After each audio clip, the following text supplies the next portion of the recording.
اعوذ باللہ من الشیطان اللعین الرجیم بسم اللہ الرحمن الرحیم الحمدللہ رب العالمین الصلاة والسلام علی اشرف الانبیاء والمرسلین سیدنا و نبینا و مولانا ابی القاسم محمد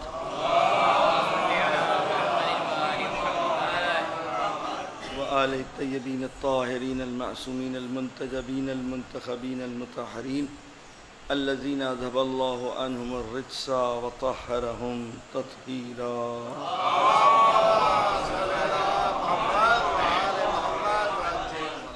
لا سيما بقية الله في الأرضين واللعن على أعدائهم أجمعين من يومنا هذا إلى قيام يوم الدين. أما بعد فقد قال الله سبحانه تبارك وتعالى في محكم كتابه وقوله الحق بسم الله الرحمن الرحيم قل ان کنتم تحبون اللہ فاتبعونی یحببکم اللہ ویغفر لکم ذنوبکم واللہ غفور الرحیم. صلوات بر محمد.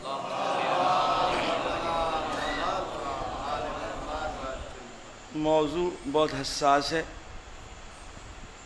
اور ہم اپنے کم علمی کا اعتراف کرتے ہوئے اس کو پہنچانے کی کوشش کر رہے ہیں.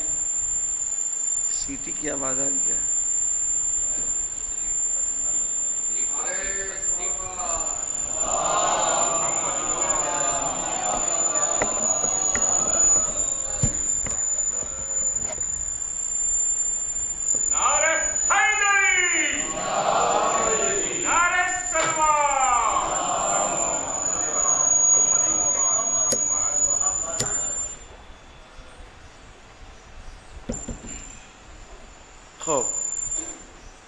چھوڑ دیں بس اتنی آواز رہے کہ یہ لوگ سنیں.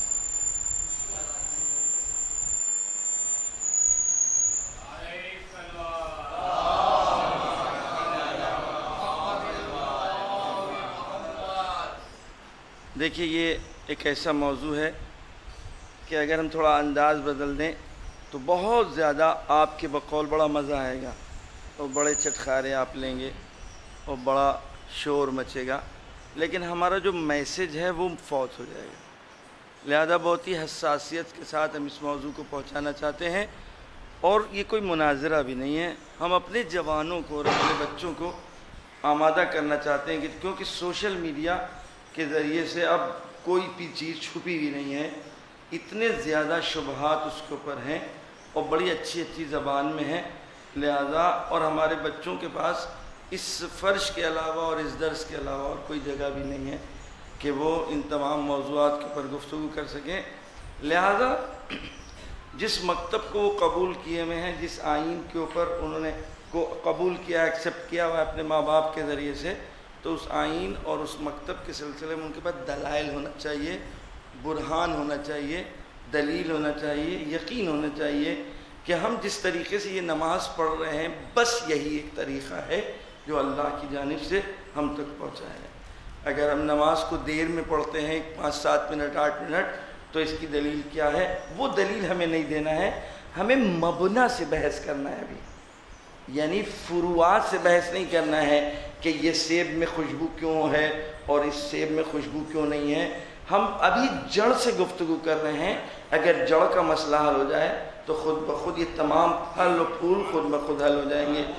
ہماری جو مشکل ہے معمولاً ہم بالکل گویا ڈائریکٹ اس جگہ کے اوپر حملہ کرتے ہیں کہ جو فرد یعنی مد مقابل کا مین بیس ہے. تو جنگ تو ہے نہیں کہ ہم نے یہاں پہ توپ مار دی اور ان کا محل گرا دیں. گرانا میرا مقصود نہیں ہے، بنانا میرا مقصود ہے. ہم گرائیں گے صرف ان کے محلوں کو جو مستقیم جنگ میں شریک ہوں. لیکن بچوں کی کیا خطا ہے، جوانوں کی کیا خطا ہے، غافلوں کی کیا خطا ہے، اور جن لوگوں تک میسج صحیح نہیں پہنچ پایا ہے ان کی غلطی کیا ہے. لہذا ان تک یہ میسج ضروری جانا چاہیے کہ آخر مبنا کہاں پر غلط اور صحیح ہے. بنی بنیاد جو بنیادی مسائل ہیں اس کے اوپر توجہ کی جائے. مثلا نماز کے اوپر بحث کر لیں. بعض لوگ بیچارے انجانے میں نکتہ پڑھ دیتے ہیں کہ آپ جو ہیں وہ گویا ادھر ادھر جو کرتے ہیں تو یہ تماچے آپ پر پڑتے ہیں. اور ادھر فرشتے نے تماچا مارا اور آپ ادھر گھوم گئے، اور ادھر تماچا مارا اور آپ ادھر گھوم گئے، اس سے مشکل حل نہیں ہوگی۔ ہم یہ نہیں ثابت کر پائیں گے کہ میری نماز، جو ہم نماز جس طریقے سے پڑھ رہے ہیں وہ صحیح ہے، اور جو آپ جس طریقے سے نماز پڑھ رہے ہیں وہ صحیح نہیں ہے، وہ غلط ہے۔ ایک بالکل فقہی مسئلہ سن لیں، اگر کوئی فریق مقابل کا رہتے ہوئے میری طرح نماز پڑھے تو اس کی نماز غلط ہے۔ بہت ہی عمیق بات ہے اور بہت ہی لطیف بات ہے، توجہ کیجیے گا۔ جو غافل ہے، جو اپنے مبنا کو صحیح سمجھ رہا ہے اور صحیح سمجھتے ہوئے وہ اگر اس بات پر عمل کر رہا ہے، صحیح جس کو سمجھ رہا ہے اس کے مطابق اگر شریعت پر عمل نہیں کر رہا ہے تو اس کا جو عمل کیا اس نے وہ عمل اس کا غلط کہلائے گا بربنائے اصول۔ کیوں؟ اس لیے کہ اس کا مطلب جس بنیاد کے تحت اس نے یہ عمارت بنائی ہے اس بنی ہوئی عمارت کو وہ خود ہی غلط ثابت کر رہا ہے، جبکہ بنیاد اس نے کوئی اور اپنائی ہے۔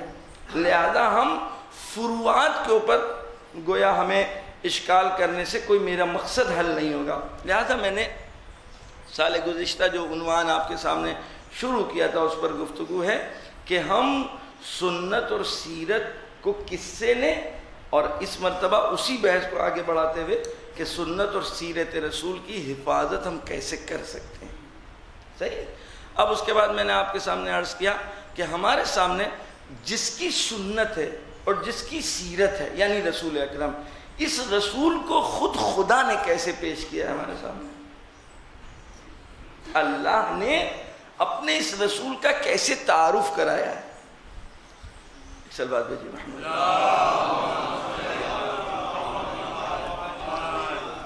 اچھا ابھی ہم قرآن کی بات نہ کریں، میں آپ سے پوچھنا چاہتا ہوں کہ جس کے ذریعے سے شریعت وہ پہنچا رہا ہے، جس کے ذریعے سے ہماری ہدایت کرنا چاہتا ہے اور ہم کو اچھا اور برا راستہ بتانا چاہتا ہے، خود وہ کیسا ہوگا؟ ہم ایک اچھا اسکول چلانا چاہتے ہیں تو اچھا اسکول چلانے کے لیے جو جس مینجمنٹ کا ہم انتخاب کریں گے وہ مینجمنٹ کیسا ہونا چاہیے؟ ہم جس ٹیچروں کا انتخاب کریں گے ان ٹیچروں کا معیار کیسا ہوگا؟ اگر ہم نے پہلے اپنے اسکول کا ایک گویا کرائیٹیریا معین کر دیا ہے اور معیار بتا دیا ہے کہ میرے اسکول میں جو پروڈکٹ ہوں گے وہ کیسے کیسے کیسے ہوں گے، مثلا ہم نے کہہ دیا کہ ہمارا جو گویا ٹارگٹ ہے 5 سال میں IAS ہے اور 5 سال میں PCS ہے اور یہ ہے اور وہ ہے، تو اب آدمی آنے کے بعد جو سمجھدار ہوگا وہ یہ بتائے گا کہ ذرا لسٹ دیجئے اپنے مینجمنٹ کی کہ آپ کے یہاں کون کون لوگ مینجمنٹ میں ہیں، اور سیکنڈ مرحلہ ہے یہ بتائیے مینجمنٹ کے بعد جو لوگ پڑھا رہے ہیں ان کا کیا معیار ہے، کیا کوالیفیکیشن ہے، کیا پڑھے ہوئے ہیں، کیا تجربہ ہے، کیا ایکسپیرینس ہے، اس سے پہلے وہ کہاں کام کر چکے ہیں، کتنے پروڈکٹ ان کے ہاتھ سے اب تک نکلے ہیں، ذرا ہمیں یہ بتائیے۔ ایک صلوات بھیجیے محمد والے۔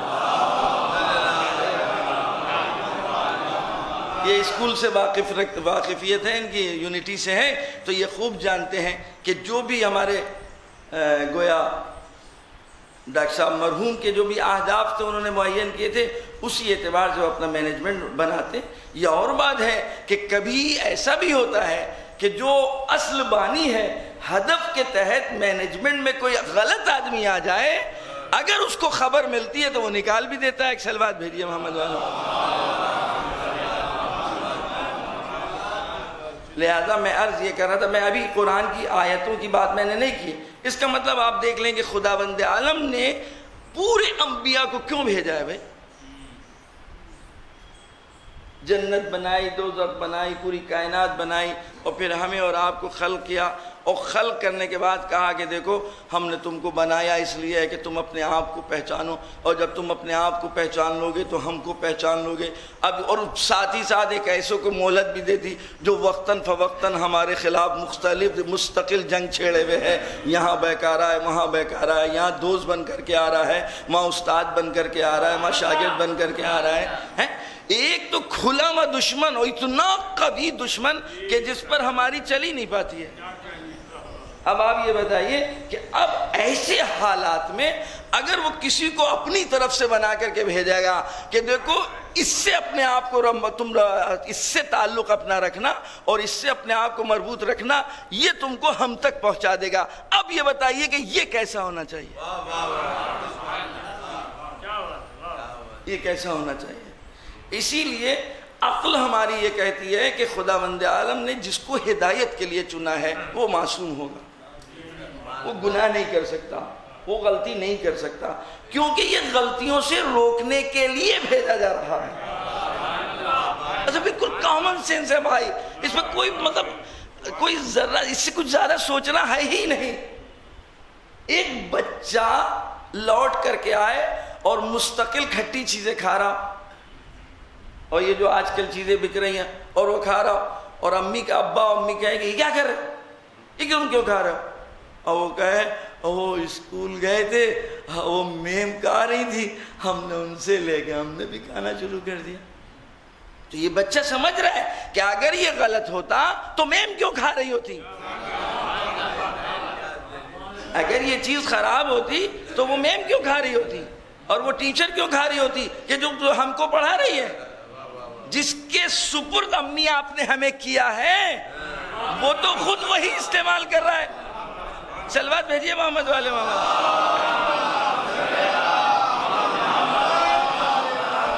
اب یہ بتائیے کہ اس امی کے پاس کیا جواب ہے اور اس ابا کے پاس کیا جواب ہے؟ وہ کہے گا ہاں بھائی صحیح کہہ رہے ہو، ظاہر ہے ہم نے کیوں تم کو ایسے اسکول میں بھیجا کہ اب ہم تمہارے سامنے میرے پاس کوئی جواب ہی نہیں۔ انصاف سے بتائیے، اگر وہ کہ جس کو بھیجا جا رہا ہے اس لیے کہ تم جاؤ ان کو سمجھاؤ، ان کو صحیح راستے بتاؤ، اور یہ بھٹک جائیں تو ان کو صحیح راستہ دکھاؤ اور ان کو منزل پر لے کر کے آؤ، تو پھر وہ کیسا ہونا چاہیے؟ ٹھیک ہے، لہذا عقل ہی ہم سے یہ کہہ رہی ہے کہ وہ جو آئے گا وہ ہر طرح کی خطا سے پاک ہوگا، اور یہ ہمارا اور آپ کے مکتب کا عقیدہ ہے۔ ہمارے اور آپ کے آئین اور مذہب اور مکتب کا عقیدہ یہ ہے کہ عقل جس چیز کو پہلے ثابت کر رہی ہے اسی چیز کو شریعت بھی ثابت کرتی ہے۔ ایک صلوات بھیجیے محمد۔ ایک فارمولہ ہے ہمارے مراجع کے کرام کے نزدیک، کلما حکم بہ العقل حکم بہ الشرع۔ ہر وہ چیز کہ جس کو عقل حکم دے دے اسی چیز کو شریعت بھی حکم دیتی ہے۔ ہر وہ شے کہ جس چیز کا حکم عقل دے اسی شے کو شریعت بھی آ کر کے کہتی ہے کہ اس کام کو انجام دو۔ کلما حکم بہ العقل حکم بہ الشرع، جس شے کا بھی عقل حکم دے اس کو شریعت بھی حکم دیتی ہے۔ اس کے برعکس نہیں ہے، کلما حکم بہ الشرع حکم بہ العقل نہیں ہے، کیونکہ عقل محدود شرع لامحدود۔ عقل ہے مخلوق، وہی ہے ڈائریکٹ اس کا کلام۔ بہت سے ایسے نشیب و فراز ہیں کہ جہاں عقل نہیں پہنچ سکتی اما شریعت جانتی ہے، کیونکہ اس کا حکم ہے ہمیں مان لینا ہے۔ اب عقل نہیں سمجھ سکتی کہ یہ ہمارے آقا صاحب نے وہاں جا کے 2 تولیے کیوں باندھے تھے؟ سیٹھ ہیں، شاندار زندگی گزار رہے تھے، لیکن جب سرزمین وحی پر پہنچو گے تو تمہیں 2 کپڑے پہن کر کے آنا ہوگا۔ اب عقل کی یہاں اندر جائے گی نہیں یہ بات، کیونکہ ہم مان چکے ہیں کہ وہ ہے خالق عقل، اس لیے ہم یہ بھی مان لیں گے کہ عقل نہیں سمجھ رہی ہے، وہ سمجھ رہا ہے۔ صلوات بھیجیے محمد۔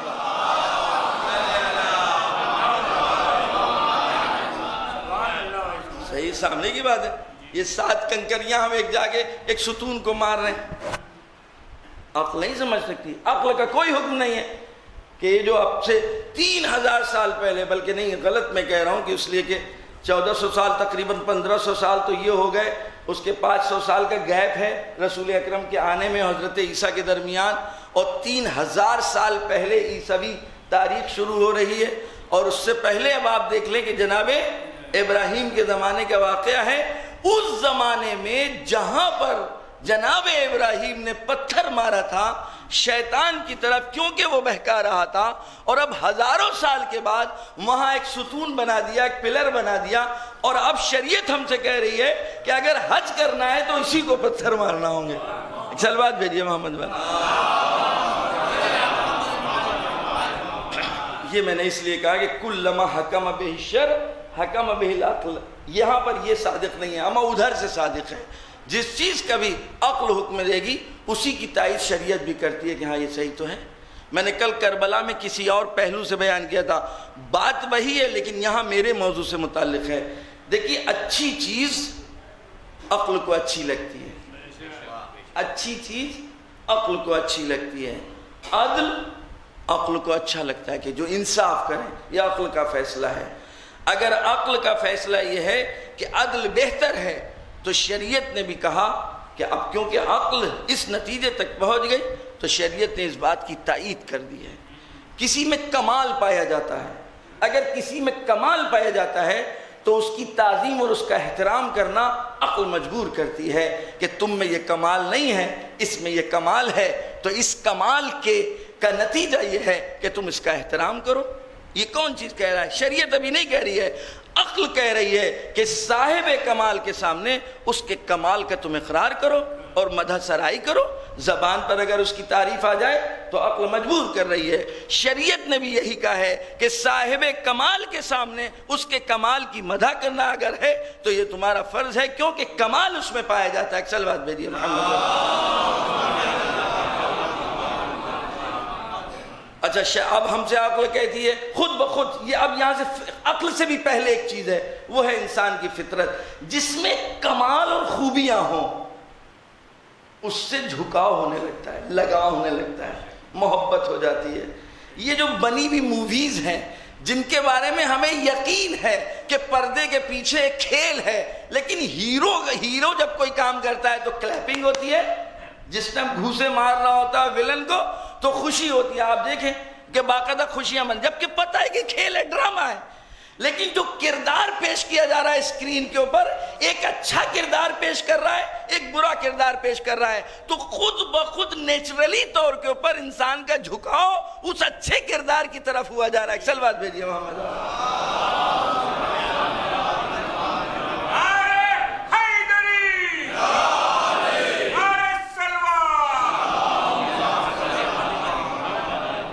غمگین موویز آپ دیکھیے کہ بیٹھے ہوئے رو رہے ہیں، بھوں بھوں بھوں۔ بہت جگہ رونا بدعت ہے، لیکن جب غمگین مووی دیکھتے ہیں تو خود بخود آنسو آ جاتے ہیں، ان آنسوؤں کو روک نہیں پاتے ہیں۔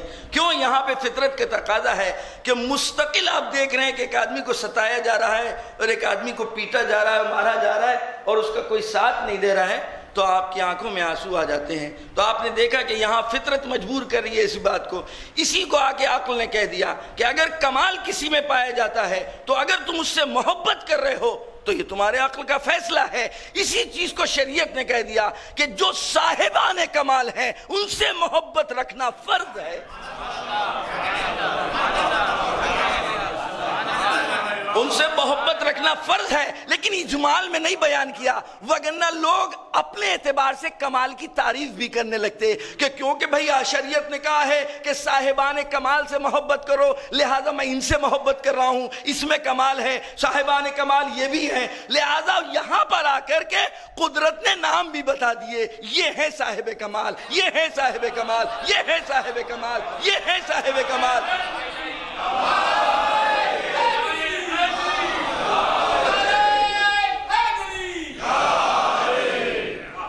فارمولہ وہی ہے کہ صاحبان کمال سے تمہیں محبت کرنا ہوگی کیونکہ تم خود بخود کرتے ہو۔ ہم تم کو واجب بنائے دیتے ہیں لیکن کرائیٹیریا بتلا رہے ہیں۔ کمال تم طے نہیں کرو گے کہ کیا ہے، کمال ہم بتائیں گے کمال کیا ہے۔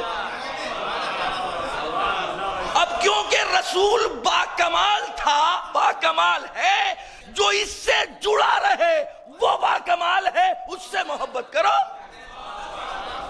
صلوات بھیجیے محمد۔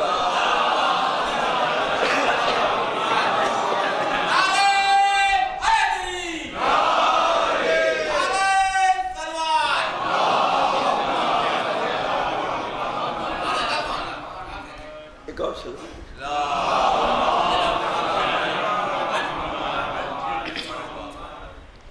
بس اب تک کی گفتگو کا خلاصہ یہ ہوا کہ وہ رسول کے جس کی سنت اور سیرت کا ہی سارا مسئلہ ہے. خدا کی قسم اگر سنت رسول صحیح معنوں میں مسلمانوں میں ہوتی تو یہ تمام مسائل ہی نہ ہوتے. اگر سنت رسول کو مضبوطی سے ہم نے لیا ہوتا تو یہ مسائل ہی نہ ہوتے. مشکل یہ ہوئی کہ سنت رسول ہم تک پہنچی نہیں، کیونکہ جس منابع سے لینا چاہیے تھی اس منابع سے لی ہی نہیں، اور جو ہم تک پہنچی وہ سنت نہیں ہے، کیونکہ ہمیں رسول کی سنت چاہیے، اور رسول ہے بے عیب، رسول ہے پاک، رسول ہے معصوم، رسول ہے بے گناہ. رسول آیا تھا گناہگاروں کو پاک کرنے کے لیے. ہم نے جس سے سنت لی اس نے رسول کو گناہگار بنا کر کے پیش کیا. ہم جس سے سنت لے رہے ہیں، ہم جس سے کہہ رہے ہیں کہ رسول نے یہ فرمایا، یہ رسول اپنی 23 سالہ زندگی میں سبھی کچھ کر چکا ہے. اما جو سب کچھ کر چکا ہے اسے کیا حق ہے ہمیں سمجھانے کا؟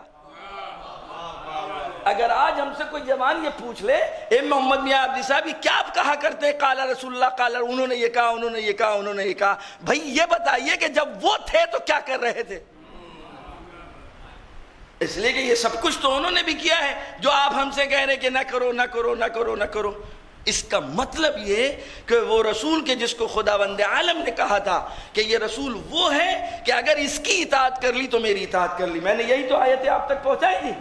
قرآن میں جہاں پر بھی اس نے اپنی اطاعت کا اعلان کیا، اپنی اطاعت کے ساتھ اس نے رسول کو شریک کیا کہ رسول کی بھی اطاعت کرنا، اور اس کے بعد ایک فارمولہ بنا کر کے پیش کر دیا، اگر تم نے رسول کی اطاعت کر لی تو گویا میری کر لی. ہماری اطاعت الگ سے ممکن ہی نہیں ہے. تو ذہن میں یہ بات رکھ لیجئے گا، الگ الگ نہیں ہے کہ ایک مرتبہ ہم نے اللہ کی اطاعت کی، ایک مرتبہ ہم نے رسول کی اطاعت کی. نہیں، نماز بھی اگر ہم نے پڑھی ہے تو رسول کی اطاعت کی ہے، اللہ کی اطاعت نہیں ہوئی ہے. کیونکہ رسول کی اطاعت اللہ کی اطاعت ہے اس لیے اطاعت ہو گئی ہے. چل بات بیٹھیے،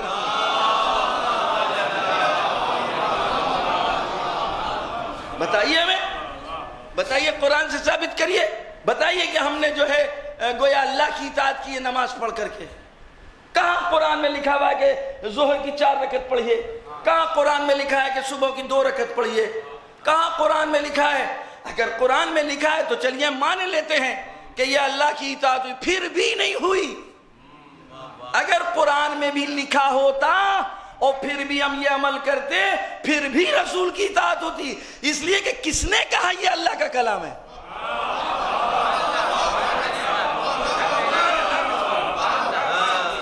کس نے کہا یہ کہ اللہ کا کلام ہے؟ کس نے کہا یہ اللہ کی کتاب ہے؟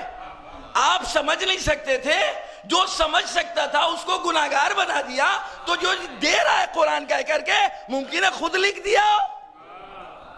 چلوات بھیجیے محمد والے،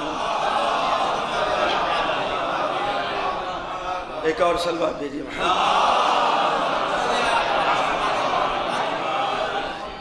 ایک اور سلوات بھیجیے محمد.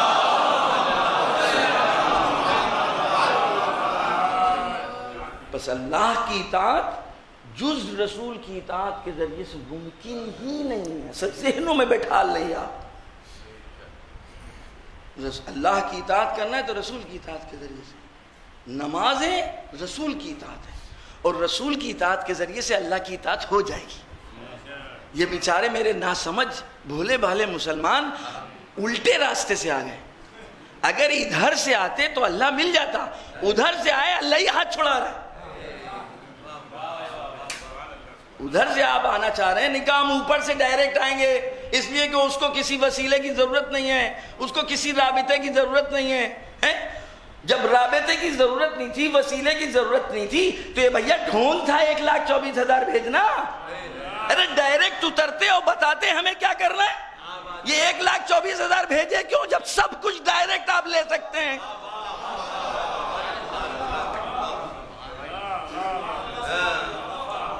کچھ بھی تو ڈائریکٹ نہیں لے سکتے.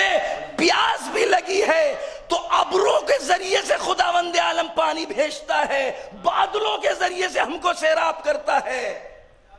ڈائریکٹ پانی ہم تک نہیں پہنچتا. کیونکہ ہم میں صلاحیت نہیں ہے کہ اس سے ڈائریکٹ لے سکیں. لہذا کوئی ایسا واسطہ ہو جو رہتا ہو میرے درمیان، کھاتا ہو میری طرح لیکن اس کے حکم سے، پیتا ہو میری طرح لیکن اس کے حکم سے، لیکن اس کے اشاروں کے ذریعے زندگی ہو.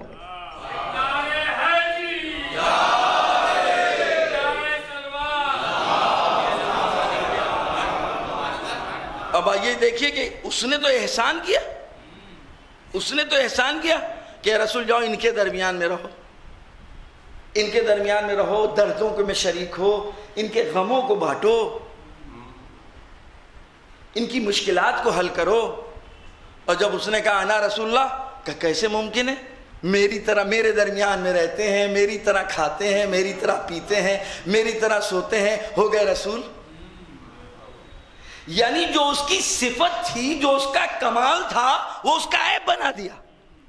ایک کوئی بڑا آدمی اپنی بزرگی کو مد نظر رکھتے ہوئے کہے نہیں یہ بزرگی میری بالائے طاقت. ارے ہم اگر اپنے سماج کو سدھار نہ سکیں تو ایسے بڑے کس کام کے؟ ہم بھی انہی کی طرح زندگی گزاریں گے. اگر کوئی محلوں میں رہنے لگے تو ٹینوں والوں کو کون حل کرے گا مسائل؟ یہ بتائیے. اگر کوئی اپنے علاقے چھوڑ کر کے دوسرے کسی بڑے بڑے علاقوں میں جا کر کے رہنے لگے تو بھئی تم نے پڑھا کیوں تھا، لکھا کیوں تھا؟ ارے تو بہت سارے پڑھے لکھے لوگ تھے، جیسے بڑے کے لوگوں کے بچے پڑھتے ہیں. آپ تو ہمارے معاشرے کے تھے، آپ کو تو ہمارے درد کا پتہ تھا، آپ کو تو ہمارے آلام کا پتہ تھا، آپ کو تو ہماری مشکلات کا پتہ تھا.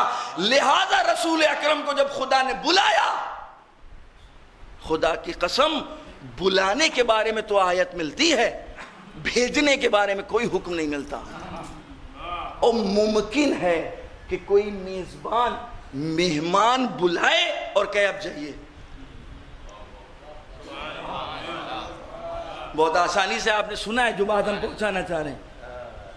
خداوند عالم نے کہا ہے سبحان الذی اسری بعبدہ لیلا من المسجد الحرام الى المسجد الاقصى الذي باركنا حوله لنريه آیاتنا. اپنا قصیدہ پڑھ رہا. ارے مہمان کا قصیدہ پڑھو، تم تو بلانے والے ہو. کہ نہیں، یہ ایسا بندہ ہے کہ ہم اپنا قصیدہ پڑھ رہے ہیں کہ بابرکت ہے وہ ذات کہ جو اپنے بندے کو لے گئی. میں نے اس کو اس لیے بلایا ہے تاکہ میں اپنی نشانیوں کو دکھا سکوں، اپنی نشانیوں کو بتا سکوں اور بتاؤں. لِنُرِيَهُ مِنْ آیاتنا، تاکہ میں اپنی نشانیاں بتاؤں اور اپنی آیات دکھا سکوں. فرق دیکھ لیجئے میرے عزیز دوستوں.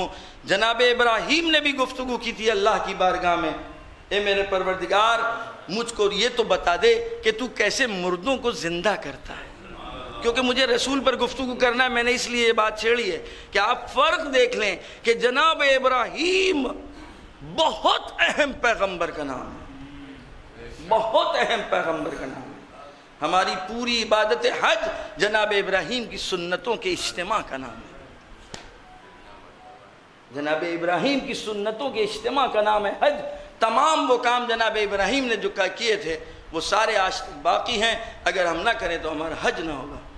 لیکن جناب ابراہیم خداوند عالم سے کہتے ہیں یا رب کیف تحیی الموتی، اے میرے پروردگار مردوں کو کیسے زندہ کرتا ہے. آواز قدرت آئی اولم تؤمن، تم ابھی تک ایمان نہیں لائے، تمہیں ابھی تک یقین نہیں ہوا، تم یہ سوال کیسے کر رہے ہو؟ جناب ابراہیم نے اپنے ہی انداز میں کہا ہوگا اے میرے پروردگار تیرے فیصلے سے انکار نہیں ہے. لیطمئن قلبی، ارے خود دل کو اطمینان حاصل ہو جائے. میں چاہتا ہوں اپنی آنکھوں کے سامنے دیکھ لوں کہ کیسے مردوں کو زندہ کرتا ہے. ابھی رسول کی بات نہیں ہے، لیکن رسول نے جس کو زبان دے دے کر چسایا ہے، اور رسول نے جس کو پالا ہے، اور رسول کے ساتھ ساتھ جو چلا ہے، جو رسول کے سائے میں بڑھا اور پلا بڑھا ہے، وہ یہ کہتا ہے اے میرے پروردگار اگر سارے پردے ہٹ بھی جائیں تو ذرہ برابر یقین میں اضافہ نہیں ہوگا.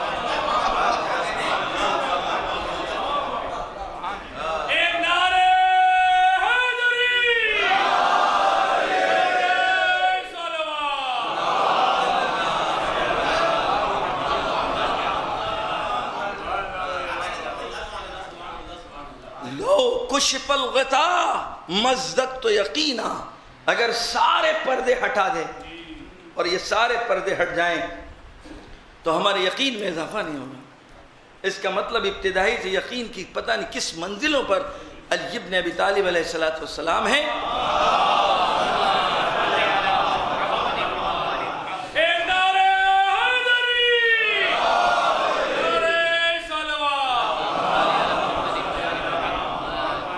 میں اپنے وعدے کو نبھا نہیں پا رہا ہوں۔ میں نے کہا تھا میں نام نہیں لوں گا، صحیح ہے، اب لیکن نام لے لیا کہ ایک ایسی ذات کہ جو رسول اکرم کی تربیت کے سائے میں اس نے اپنے آپ کو اس منزلوں تک پہنچا دیا جو اعلان کر رہا ہے لو کشف الغطاء مزددت یقینا، اگر کائنات کے سارے پردے ہٹا دیے جائیں تو میرے یقین میں اضافہ نہیں ہوگا۔ اس کا مطلب جو کچھ رسول لے کر کے آئے ہیں جوں کا تو میرے پاس باقی رہے گا۔ اے میرے پروردگار، جو تو نے اپنے رسول کو دیا ہے اگر اس نے ہمارے سپرد کر دیا تو میں ویسا ہی رسول کے بعد آنے والی نسلوں تک پہنچاؤں گا۔ مسلمانوں، اگر سنت اور سیرت لینا ہو تو ایسے شخص سے لوگے جو یہ کہہ رہا ہے لو کشف الغطاء مزددت یقینا، اگر پردے ہٹ جائیں تو یقین میں اضافہ نہیں ہوگا۔ تاریخ میں ایک ایسا بھی شخص ملتا ہے جو یہ کہہ رہا ہے کہ اس پردے دار عورت کو ہم سے زیادہ علم ہے، یہ زیادہ فقیہ ہے اور ہمیں علم زیادہ ہے۔ دیکھو اگر میں غلطی کروں تو مجھ کو بتا دینا میں نے کہاں کہاں غلطی کی ہے۔ میں مسلمانوں تم سے پوچھنا چاہتا ہوں، دو گروہ ہیں ہمارے سامنے، ایک گروہ وہ ہے کہ جب میں غلطی کروں تو بتا دینا کہ میں نے غلطی کہاں کی ہے، ایک وہ گروہ ہے جو کہہ رہا ہے اگر سارے پردے ہٹ جائیں پھر بھی ذرہ برابر یقین میں اضافہ نہیں ہوگا۔ تمہارے اوپر ہے، تم طے کرو کس سے تم سنت رسول ہوگے اور کس سے سیرت رسول۔ صلوات بھیجئے محمد۔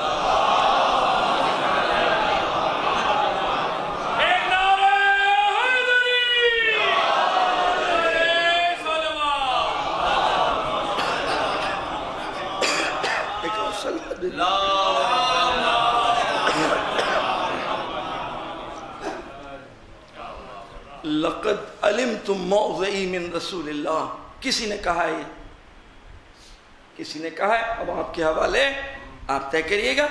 لقد علمتم من موضعی من رسول اللہ، مگر تم کو پتہ نہیں میرا مقام رسول کے ساتھ کیسا تھا۔ لقد علمتم موضعی من رسول اللہ، خدا کی قسم یہ جملہ کہہ کر تاریخ اسلام سے کہیے ڈھونڈ کر کے بتاؤ اس کا گویندہ کون ہے اور اس کا کہنے والا کون ہے۔ میں بغیر نام کے اعلان کرتا ہوں کہ جس نے اپنی نسبت کو رسول کے ساتھ اس طرح بیان کیا ہو میں اس سے سنت رسول اور سیرت رسول لینے کے لیے تیار ہوں۔ لقد علمتم موضعی من رسول اللہ، مگر تم کو پتہ نہیں کہ میرا رشتہ رسول اکرم سے زیادہ کتنا تھا، کیسے تھا، میرا رابطہ رسول کے ساتھ کیسا تھا۔ وَخَسَسْتُ خَسِيسًا، ایک خاص تعلق تھا میرا رسول اکرم کے ساتھ، ایک خاص تعلق تھا میرے رسول کے ساتھ۔ میں رسول کے ساتھ اسی طرح چلتا تھا کہ جس طرح اونٹنی کا بچہ اپنی ماں کے ساتھ چلتا ہے۔ یہ کہنے والے نے کہا ہے مجھے نہیں پتا کون ہے، جو یہ کہے گا میں اس سے سنت سیرت رسول لوں گا۔ جس طریقے سے اونٹنی کا بچہ اپنے ماں کے ساتھ چلتا ہے میں نے رسول کے ساتھ اس طریقے سے زندگی گزاری ہے۔ جس کے بارے میں رسول نے فرمایا اے فلانی تم میں ہم میں کوئی فرق نہیں ہے، یاد رکھنا جب وحی کی آواز آتی ہے تو جو میں سنتا ہوں وہ تم سنتے ہو۔ رسول نے اپنے ایک ساتھی سے کہا یاد رکھنا جو میں دیکھتا ہوں وہ تم دیکھتے ہو۔ رسول نے اپنے ایک ساتھی سے کہا کہ ہم میں اور تم میں کوئی فرق نہیں ہے، بس فرق اتنا ہے تمہاری نسبت ہمارے ساتھ ویسے ہی ہے جیسے ہارون کو موسیٰ کے ساتھ تھی۔ لیکن کیونکہ موسیٰ کے بعد نبوت باقی تھی لہذا ہارون نبی تھے، میرے بعد نبوت ختم ہو گئی لہذا تم میرے بعد نبی نہیں ہو، لیکن تمہاری نسبت وہی ہے جو ہارون کو موسیٰ سے تھی۔ میں کہنے کے لیے تیار ہوں اور گواہ بنا رہا ہوں اپنے وقت کے امام کو بھی کہ جس ذات کے لیے رسول نے یہ کہا ہو کہ تمہاری نسبت میرے ساتھ وہی ہے جو ہارون کو موسیٰ کے ساتھ تھی، میں اس سے سنت رسول لینے کے لیے تیار ہوں، اس سے سیرت رسول لینے کے لیے تیار ہوں، کوئی بھی ہو، کوئی بھی ہو۔ ہمیں سنت رسول پیاری ہے، ہمیں سیرت رسول پیاری ہے، لیکن پہلے وہ ہاتھ تو ہمارے لیے قابل اعتماد بن جائیں کہ جو میرا ہاتھ پکڑ کے رسول کے ہاتھ حوالے کر دیں، اور اگر مجھ کو اعتماد نہ ان ہاتھوں پر تو میں کیسے اپنے آپ کو اپنا ہاتھ اس کے حوالے کر دوں؟ یہ نہ جانے وہاں تک لے بھی جائے گا۔ اس لیے وہ گناہگار، وہ مستقل عیبوں میں مبتلا، منبر ہمیں اجازت نہیں دیتا کہ میں آپ کے سامنے بیان کروں۔ میں سوچ رہا تھا کہ جب گرمی کے عالم میں قبا اتار دیتا ہوں اور قبا کے بعد جب میں گویا کرتا اتار دیتا ہوں، صرف بنیان کی کیفیت میں رہتا ہوں، تو میرے گھر والے باہر والے جو گویا کیا بولتے ہیں بالکنی والا حصہ ہوتا ہے وہاں جانے نہیں دیتے، کہتے ہیں آپ بنیان پہنے ادھر نہ جائیے، آپ بنیان پہنے وہاں نہ جائیے۔ اور اگر میں بنیان بھی اتار دوں، اللہ اکبر، میرے عزیز، رسول کو اس طریقے سے پیش کیا گیا ہے، رسول کو اس طریقے سے پیش کیا گیا ہے کہ بیان کرنے والوں نے بیان کیا، کہنے والوں نے بیان کیا، میں حسن ظن رکھتا ہوں اس بیان کرنے والے پر، میرا کوئی تہمت نہیں ہے کہ اس ذات والا نے جو بہت چہیتی تھی رسول کی وہ یہ بات کہیں گی، کیونکہ میرے معذرت کے ساتھ بہت معافی چاہتے ہیں، بہت معافی چاہتے ہیں۔ ہمارے علاقے میں جو جمعدار رہتے ہیں، اس جمعدار کی بیوی بھی اپنے شوہر کے بارے میں ایسی خبر نہیں دے گی، اس لیے کہ انسانی حیا، انسانی شرم حائل اور مانے ہوگی۔ جو عورت کو خداوند عالم نے حیا دے کر پیدا کیا ہے وہ حیا اور شرم مانے ہوگی کہ وہ اپنی اس کیفیت کے بارے میں بیان کر دیں، لہذا یہ تو ممکن ہی نہیں ہے کہ رسول کی کوئی بھی بیوی اس طریقے کی بات کہہ سکے، تو پھر ہم تک آئی کیسے؟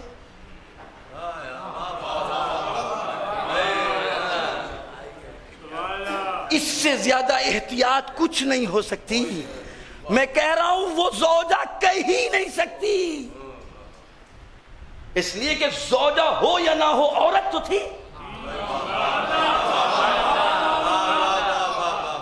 زوجہ ہو تو نہ ہو یا نہ ہو ایک عورت تو تھی، ایک خاتون تو تھی۔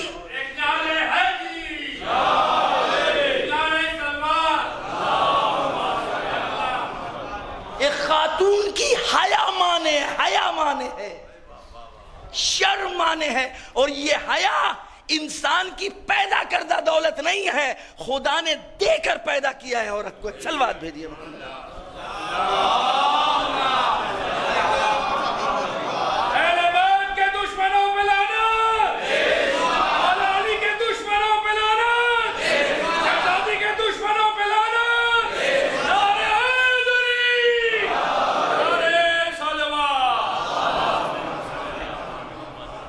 میرے پاس صرف ایک راستہ رہ جاتا ہے، وہ راستہ یہ ہے کہ جن کتابوں نے اس طرح کی روایتیں نقل کی ہیں ان کتابوں کو ہم اسلامی کتاب نہیں مان سکتے۔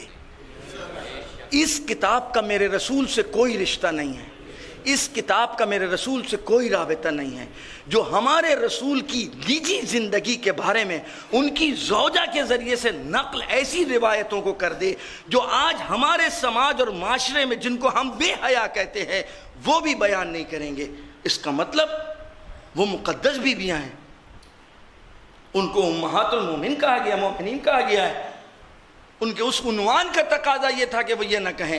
ایک ہی راستہ ہے، وہ راستہ یہ ہے کہ ان روایتوں کو بالائے طاق رکھ دو، اس میں جو کچھ ہے یہ ہم نہیں مانیں گے کیونکہ یہ اس نے رسول کے امیج کو بگاڑ دیا ہے۔ اب رسول وہ ہوگا کہ جو قرآن کہہ رہا ہے، اور یا وہ ہوگا جو قرآن جیسا کہہ رہا ہے۔ ایک صلوات بھیجیے محمد۔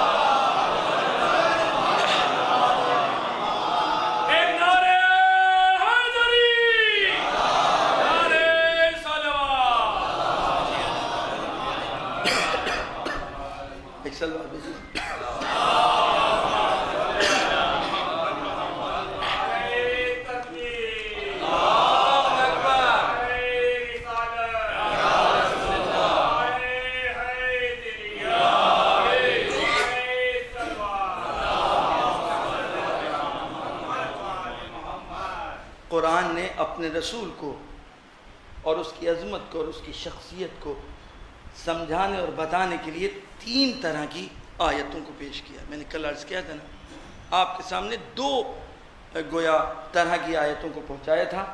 ایک قرآن یہ کہہ رہا تھا میرا رسول جو دے وہ لے لو، اس کا مطلب جو رسول خدا پیش کر رہا ہے وہ کوئی اور ہے، اس لیے کہ بغیر کنڈیشن کے کہہ رہا ہے جو دے وہ لے لو۔ کوئی بھی ایسی چیز دے ہی نہیں سکتا جو انسان کی گمراہی کا سبب بنے، ہے نا، کیونکہ بغیر کنڈیشن کے مطلقہ ہے۔ اور دوسری جگہ ارشاد فرما رہے ہیں اسی آیہ کریمہ میں کہ جس چیز سے روکیں اس سے اپنے آپ کو روک لو، چوں چرا نہ کرنا، یہ کیوں اور وہ کیوں۔ یہ بتائیے تاریخ میں جس کی چوں چرا موجود ہے اس سے سنت لیں گے یا جس نے آنکھیں ہمیں نہیں پتہ کون، ہمیں نہیں پتہ کون، نہیں معلوم ہمیں نہیں پتہ وہ کون لوگ ہیں۔ ہم یہ کہہ رہے ہیں فارمولہ یہ ہے کہ جو رسول میرا دے لے لو، جس چیز سے روکے رک جاؤ۔ اب مسلمانوں بتاؤ، جو رسول کے کسی چیز کے کہنے پر یا کسی چیز کے روکنے پر چوں چرا کرنے لگے، ایسا کیوں ویسا کیوں نہیں، اس سے سنت لوگے؟ صلوات بھیجیے محمد۔ ایک اور صلوات بھیجیے۔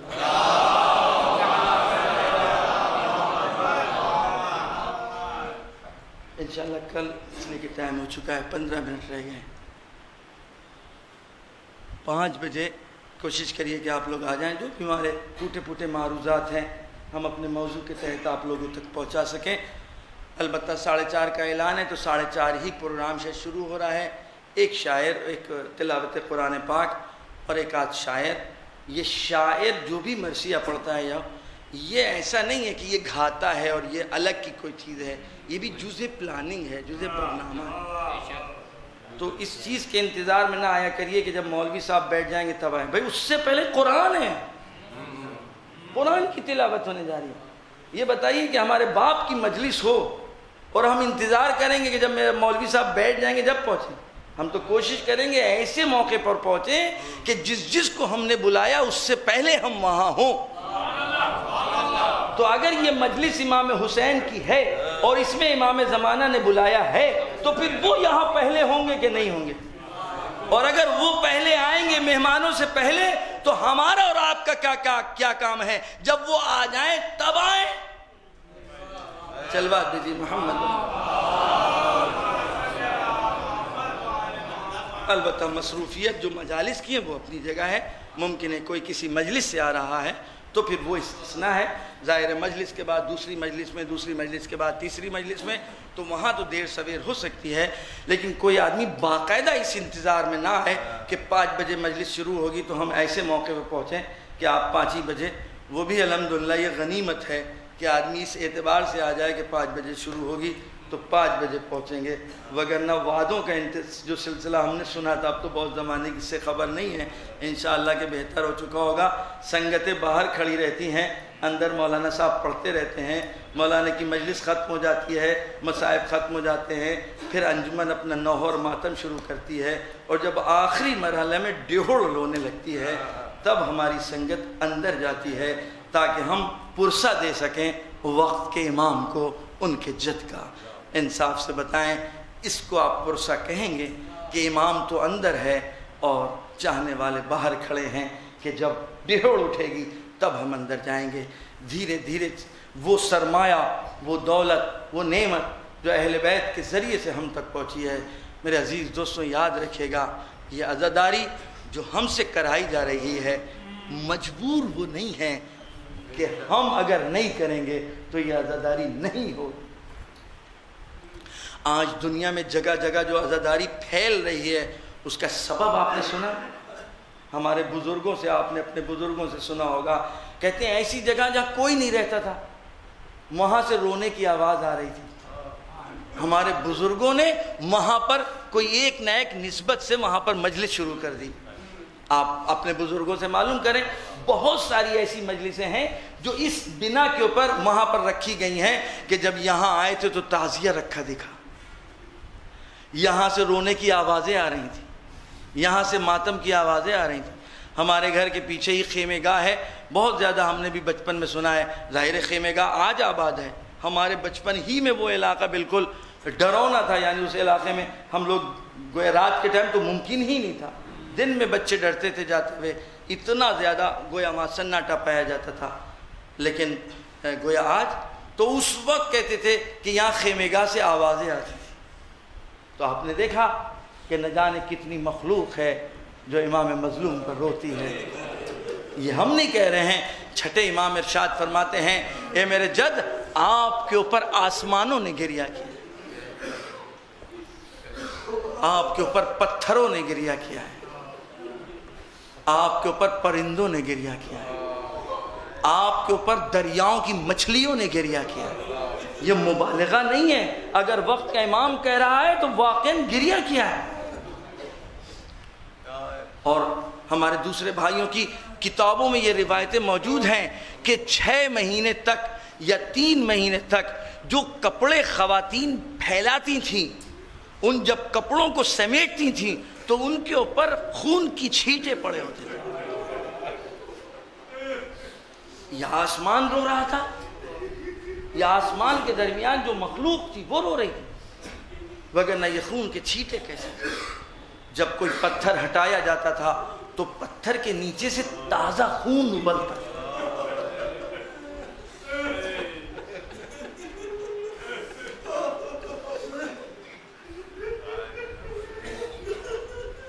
امام حسین کو تڑپا تڑپا کے مارا.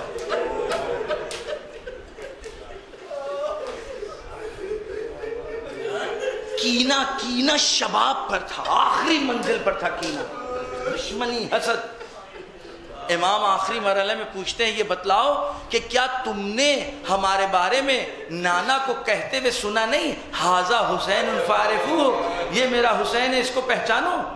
کیا تم نے حسین منی وانا من حسین نہیں سنا؟ کیا تم نے نہیں سنا الحسن والحسین سیدہ شباب اہل جنہ؟ تو آواز آتی ہے لشکر شام سے، اے حسین حدیثیں مت سناؤ، ہمیں نے سب کچھ سنا ہے، پھر ہم کو کیوں قتل کر رہے ہو؟ آواز آئی، نقتلک بغضا لابی، ہم تم کو تمہارے باپ کی دشمنی میں قتل کر رہے ہیں. اب اگر کوئی ان سے پوچھے کہ علی کی کیا دشمنی تھی، علی کا ایسا کام کیا تھا کہ جس کی بنا پر اتنی دشمنی تھی؟ بیواؤں کی سرپرستی ان کا عیب تھا، یتیموں کے اوپر جو سر پر ہاتھ رکھا تھا یہ ان کی کمی پائی جا رہی تھی، اپنے بچوں کو بھوکا رکھ کر کے کوفے کے بچوں کو پالا تھا، یہ ان کی کمی تھی. بس میرے عزیز دوستو، حسین اس مظلوم کا نام ہے، حسین اس مظلوم کا نام ہے کہ جس نے فرمایا انا قتیل الابرار، میں کشتے اشک ہوں، میں آنسوؤں کا مقتول ہوں، مجھ کو رلا رلا کر مارا گیا. امام حسین کربلا کے کئی ایسے مواقع آئے ہیں جہاں چیخ کے ذریعے سے روئے ہیں، آواز کے ذریعے سے آپ روئے ہیں.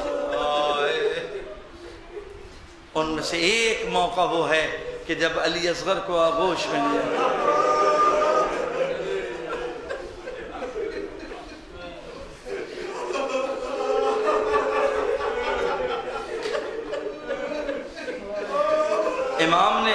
امام نے جن ساتھیوں کا انتخاب کیا تھا وہ ساتھی بھی بڑے نرالے تھے، بڑے باکمال تھے. انہوں نے اپنے آپ کو حسین کے لیے وقف کر دیا تھا. ان میں سے ایک مسلم بھی ہے اور مسلم کے ننھے ننھے بچے بھی ہیں. آپ لوگ کربلا میں زیارت کے لیے گئے ہیں، جو نہیں گئے انشاءاللہ بحق محمد اور آل محمد آپ لوگ جائیں اور زیارت کریں جا کر کے قریب سے۔ جناب مسلم کے وہ دونوں بچے ترائی کے کنارے آج بھی وہ روضہ بنا ہوا ہے، آج بھی وہ 2 گنبد ہیں اور 2 ذریعہ ہیں جہاں لوگ زائرین زیارت کرنے کے لیے جاتے ہیں۔ ان بچوں کا کیا عیب تھا؟ ان بچوں کا عیب یہ تھا کہ ان کے دادا علی تھے، ان کے ساتھ دشمنی اس لیے نبھائی جا رہی تھی، لہذا جناب مسلم جن نے جب سفر کیا ہے تو اپنے بچوں کو بھی ساتھ لے کر کے گیا ہے۔ میں آپ سے پوچھنا چاہتا ہوں، کب سے آپ جناب مسلم کے بارے میں شہادت سنتے ہیں اور خوب آپ نے آنسو بہائے یا روئے ہیں؟ ہمیں کوئی ایک ذاکر بتا دیے کہ جس نے یہ پڑھا ہو کہ جناب مسلم کی شہادت کے وقت جناب مسلم نے اپنے بچوں کے بارے میں کوئی وصیت کی ہو۔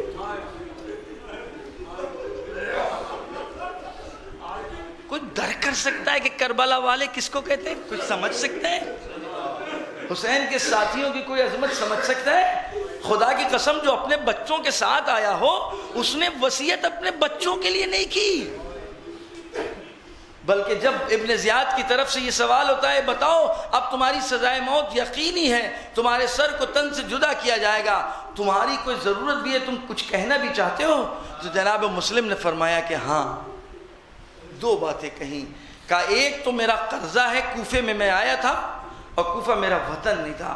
انصاف سے بتائیں کہ کوفے میں جناب مسلم کو کس حالات میں ان کا استقبال ہوا تھا اور کس حالات سے آپ 2-4 ہو گئے کہ آپ جناب مسلم شہر کوفہ میں اتنے مظلوم ہو گئے کہ ایک خاتون نے دروازہ کھولا، دیکھا گھر کے چبوترے پر بیٹھے ہیں۔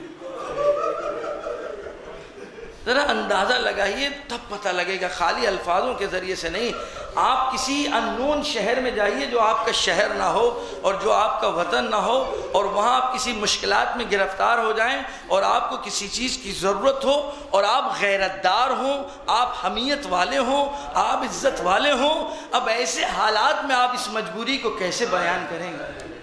جناب مسلم گھر کے چبوترے پر ہیں، دروازہ کھلا، دیکھا ایک مرد بیٹھا ہوا ہے، خیر کہا بہت پیاس لگ رہی ہے، تووا نے پانی لا کر کے دے دیا، مسلم نے پانی پی لیا اور پانی پینے کے بعد خاتون نے دروازہ بند کر لیا، لیکن کچھ دیر کے بعد حالات کوفے کے ایسے تھے کہ اس تووا کو خود بے چینی ہو رہی تھی، پھر جو اس نے دروازہ کھول کر کے دیکھا مسلم بیٹھے ہیں، کہتی ہے کہ تم اپنے گھر جاؤ، حالات اچھے نہیں ہیں، ہمارے دروازے کے اوپر کسی مرد کا بیٹھنا مناسب نہیں ہے، تم اپنے گھر کیوں نہیں جاتے؟ اس وقت مسلم نے کہا کہ اگر کسی کا گھر نہ ہو تو وہ کہاں؟ تو تڑپ گئی مومنہ تھی، تو تڑپ گئی، کیوں پھر تم اپنا تعارف تو کراؤ، تم ہو کون؟ مسلم نے اپنا تعارف کرایا کہ میں مسلم ہوں، اور تووا نے اپنا گھر کھول دیا۔ مسلم تووا کے گھر میں چلے تو گئے، لیکن ایک وقت وہ بھی آتا ہے کہ جو شہادت آپ کے سامنے پیش کی جاتی ہے کہ جناب مسلم نے بڑی شجاعت کے ساتھ جنگ لڑی ہے، لیکن ایک آخری منزل وہ بھی ہے جب آپ کو قیدی و گرفتار کر کے دربار ابن زیاد میں لے جایا جاتا ہے، اور یہاں پر ابن زیاد جناب مسلم سے کہتا ہے بتاؤ کہ تم کیا چاہتے ہو، تم اپنی آخری درخواست۔ تو جناب مسلم نے 2 چیزیں پیش کی تھی، ایک تو میرا قرضہ ہے جو میری زرہ بیچ کر کے اس قرضے کو ادا کر دیا جائے، اور دوسری جو سفارش کی تھی وہ یہ کہ کسی کو بھیج دیا جائے، میرے حسین کو کوئی خبر دے دے، میرے آقا کو کوئی خبر دے دے، اس لیے کہ میرا آقا اپنے اہل و عیال کے ساتھ آ رہا ہے، میرا آقا اپنے ننھے بچوں کے ساتھ آ رہا ہے، آقا بہنوں کے ساتھ آ رہا ہے، آقا اہل حرم کے ساتھ آ رہا ہے، آخر ان حالات میں اگر وہ گرفتار ہو گیا میرا آقا تو پھر اس کے بچوں کا کیا ہوگا، اس کے اہل و عیال کا کیا ہوگا؟ لہذا جناب مسلم کو اپنی فکر نہیں ہے، حسین اور ان کے بچوں کی فکر ہے۔ یہی وجہ ہے کہ جب مسلم کی خبر ملی آقا کو، حسین نے مسلم کو وہاں سے سلام بھیجا تھا، اور اس کے بعد جب جناب مسلم کو بالکل یقینی موت ہو گئی تو آخری مرحلے میں پانی طلب کیا، پانی پیش کیا جاتا ہے، مسلم پانی لے جاتے ہیں، خون کے قطرے گرتے ہیں، پانی پھینک دیتے ہیں، پھر پانی آتا ہے، یہاں تک کہ 3 مرتبہ آپ کے لیے پانی لایا جاتا ہے، پانی میں خون کے قطرے گرتے ہیں، پانی پھینک دیتے ہیں۔ میں کہوں گا مسلم آخر کیسے ممکن ہے کہ تم پانی پی لو؟ تم دیواچے کربلا ہو، تم کربلا کی پیاس کے مقدمے ہو، آخر تمہارا آقا پیاسا ہے۔ ارے جب آقا کے گھوڑے نے پانی نہیں پیا تو تم کیسے پانی پی سکتے تھے؟ وہ جناب مسلم پیاس کی حالت میں ہے، ایک مرتبہ سلام کرتے، السلام علیکہ یا ابا عبداللہ، السلام علیکہ یا ابن رسول اللہ، اے میرے آقا میرا سلام قبول کیجئے۔ سر و تن میں جدائی ہوئی، جنازہ زمین پر پھینکا گیا، کوفے کی گلیوں میں پھرایا جانے لگا۔